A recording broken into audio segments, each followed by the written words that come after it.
Welcome to Tater Time Football, where we talk about everything around football. Here's your host, Tater Tot. Alright, hey guys, this is week 12 of Tater Time Football. Welcome. And so you know, there were also some more exciting games this week that we're going to touch on at the end of the video. But let's get into these picks real quick. Number one, Oregon at Wisconsin. I think it's pretty safe to say that Oregon's going to beat up Wisconsin pretty good. I'm going to go with Oregon as well. Number two, Ohio State at Northwestern. Another one, get that Ohio State. Go Buckeyes. Number three, Texas at Arkansas. Even though it is at Arkansas doesn't really have a quarterback back there, so Texas is going to roll over them. I'm going to give Arkansas a little bit of a chance, but I'm going to say Texas here. It's a no-brainer when you're really thinking about it. So, yeah, Texas. Number four, Penn State at Purdue. I guess I have to give this one to Penn State. All right. I'm going to go with Penn State as well. Don't think is it the Boilermakers, I believe, is what they are? Mm-hmm. Yeah, mm-hmm. I just don't think they got what it takes. Now you have number six. Oh, actually, first we're going to say this. It's Kansas at number six, BYU. Sorry, it's the way I was reading it. I read it wrong. It's another Go Mormons. Top team, BYU against Kansas. The Mormons. Mm-hmm. And here's one of our top tier games. Number 7, Tennessee at number 12, Georgia. I'm going to give this one to Tennessee. I think they have a really good pass rush defense that Carson Beck's going to struggle with and throw some more picks like he usually does. Yeah. Now, the only takeaway from the last game that Georgia had, they were playing in the rain, so it kind of did play a factor. And they were playing in so much rain that it was unbearable. And once they got behind, it was no way they were coming back. So I'm actually going to go with Georgia here, just because I think it'll be a bounce back, because hopefully they're not have to deal with the rain this time. You know what I mean? But if it's raining again, they're done. But I'm going to stick with Georgia right now. Now you have number 8, or Virginia at number 8, Notre Dame. Fighting Irish for this one. Like the Rock'em Sock'em things? Mm-hmm. Yeah. So I'm going to go with Notre Dame here. Now you have number 10, Alabama Mercer at Alabama. Against it's pretty much a cakewalk for Alabama. It should be. Mercer is like 8-1 though, I think. Well, I still think that Alabama's made a bounce back this season, but they still have to play the rest of their games, and they still got to dominate the rest of the way out. So I have faith in them, but they still got to pull it off. They got to put in all that work. It takes work to be here, so that's what we got to do. Now number 13, Boise State at San Jose State, which sounds like a pretty simple game, so I'm gonna go Boise here already.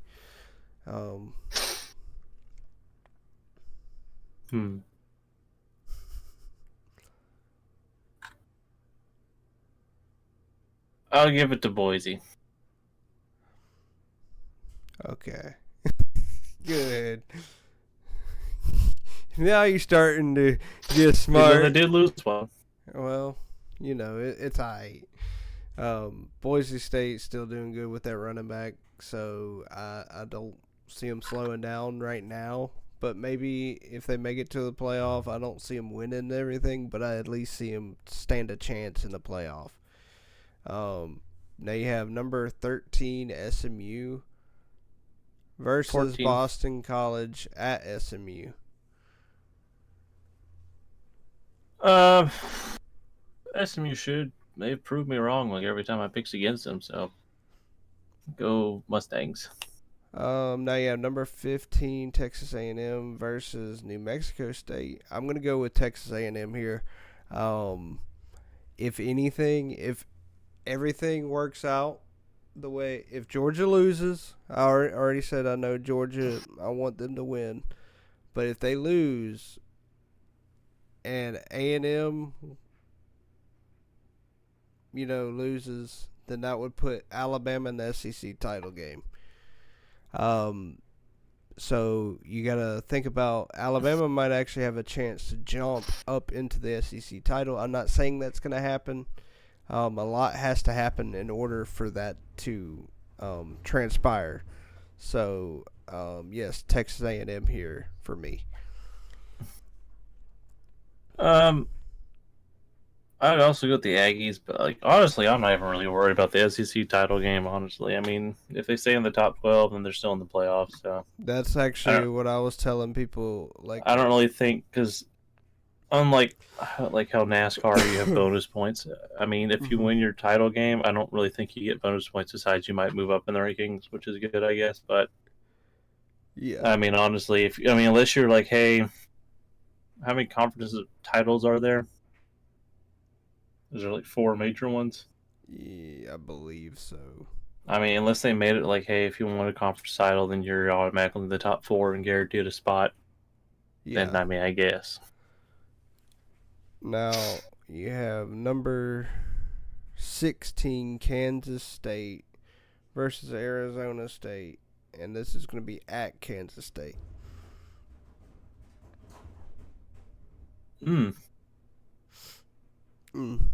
Sorry, my voice going out. I'm going to go with Arizona State. Alright. I'm going to go with Arizona State as well because I think they have a chance to actually put a team like Kansas State away. Now you have number 17 Colorado. They're moving on up versus Utah in Colorado. They had to pull one out last week, though, if I recall correctly. Mm-hmm. Yeah, I'll give this one to Colorado, Coach Prime. Let's go, Prime. Yes, we gotta go with them this week. Number 18, Washington State versus New Mexico in Washington State. Yeah, Washington State, they should be able to take care of New Mexico. And we have 1, 2, 3, 4, 5 more. Number 19, Louisville at Stanford. I don't think Stanford would pull. No, Stanford's not. There's no way they're gonna pull off an upset like that. Louisville, it is.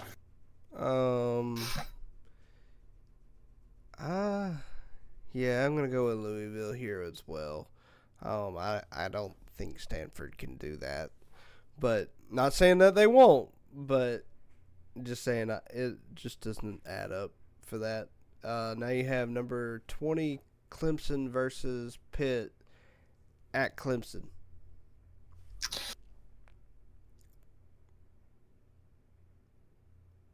If it was at Pitt, I'm gonna go with Pitt. All right. I'm gonna go with Clemson. And our next game, you already know who I'm picking out of these two. It's like the two teams I like most of all this season. Number 21, South Carolina versus number 23, Missouri at South Carolina. I think with the way South Carolina's defense is playing, they should be able to hold out Missouri. Missouri's kind of fallen off. They ain't got a quarterback. Defense isn't great. I wouldn't be surprised they fall out of the rankings at the end of the year. And now I got number 22, LS who? I'm sorry, LSU, Florida. What do you think? I mean, it should be LSU. LSU, Florida's yeah. the weakest, I think, maybe. Then we're Mississippi State. Nah, Florida has a tendency to, if they had the other quarterback, I would see them have a chance. But that other guy, But they did have the other quarterback. They did. You said how great he was going to be against Texas. They got swamped. You are right. You know what? Absolutely murdered. Because he started, and then they got murdered. Now it's like, well, he was wrong. Okay, I was wrong then, guys. Got my hopes up for no reason. Okay, I was wrong. Sorry. But yeah, LSU coming off that loss from Alabama. No hard feelings. LSU. No, there's hard feelings. I'm glad we beat the crap out of y'all. Y'all some dirty players out there. But that's just y'all's culture. The rest of the SEC, I love you, but yeah. But I agree with Cole here a little bit. But now we have number 25 Tulane at Navy.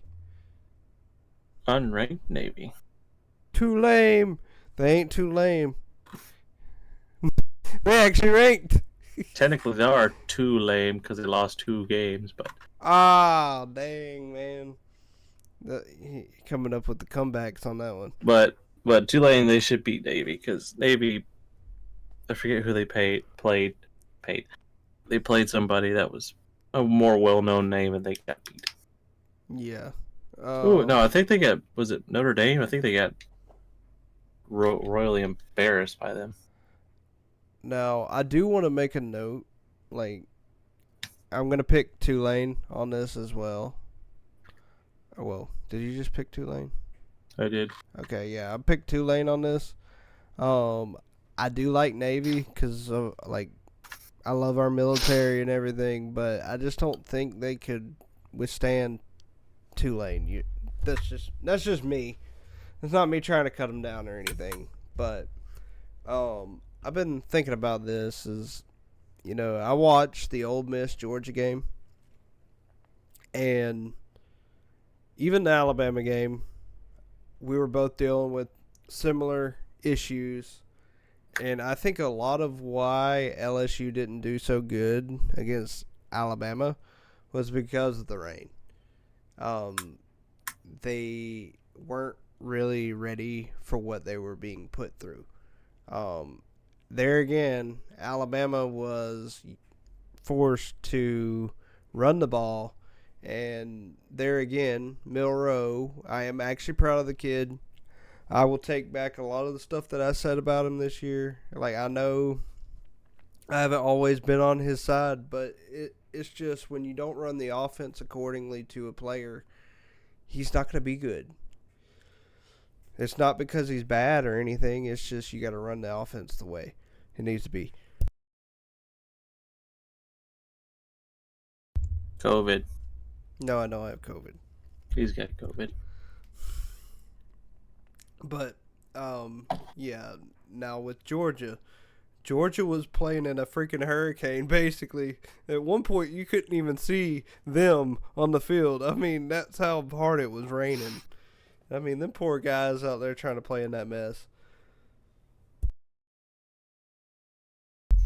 What do you have to say? Georgia had the chance to come back, but Carson Beck ain't what he is meant to be. Georgia lacks offensive weapons. Their running back game is kind of stale. Defense is all right. I don't think they'll make it into the playoff. Well, if they lose now, they definitely won't make it to the playoffs, I think. Honestly, I don't have much to say about Alabama. They kind of just said it on the field.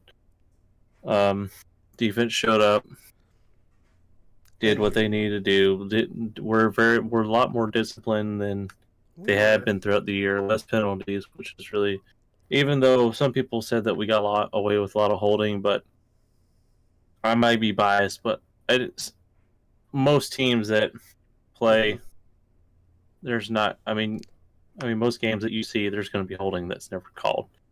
Yeah. So, I mean, I don't know. I think LSU is kind of taken aback by how well we ran the ball in the rain. Even though they had their like voodoo magic, it seemed like every time they got the ball, it stopped raining. But hey, but there again, it was a good game, and Alabama actually showed. You can't call it a good game when they got blown out. That It was a good game for us. Yeah, it was a good game for Alabama. Now, one thing I did take away from that Georgia game, back to it a little bit, is Ole Miss brought that Hawaiian kid out. That man is scary. Did you see their quarterback that they pulled out? It kind of reminded me of Tua. He's a lefty. Just like Tua was. I was like, oh, no. And, I mean, he let loose on Georgia's defense. And, I mean, he destroyed it. He butchered it. I mean, he throws about pretty much like Tua. I'm not trying to talk this kid.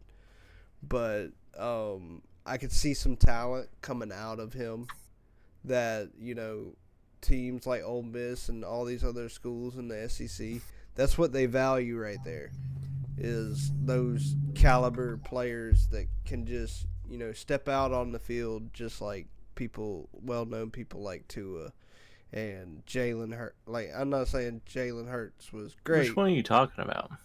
'Cause they had Dart and they had Simmons.